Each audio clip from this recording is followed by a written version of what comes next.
He is the man who pioneered the Edge Pro. Ben, nice to have you with us. Thank you, Cody. Well, I got interested in sharpening when I was 11, and I just became obsessed with it.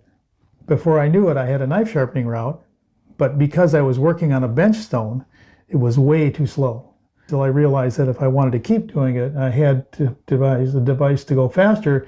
So this was the first time I realized I needed to stabilize the knife and move the stone, and not the other way around. So this one was simply, the pivot system was here, and then these pins, you'd raise up and down to set the width of the knife. Well, it's pretty simple. But you can see that this machine is completely worn off on the front. So I used this machine for a long time. That's how it worked, yeah. That's...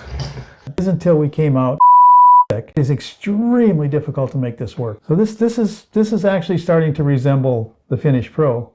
And the other really interesting thing is, all the time I'm building these, I never once thought about selling them.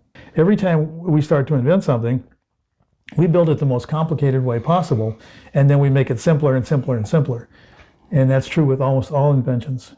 And I think is a real example of that. You know, just cleaner, simpler, easier to use. But yeah, so make sure you guys tune back into the channel. 1 week from today, we're gonna be dropping something big, and I hope you guys are all gonna be there to see it. Thank you.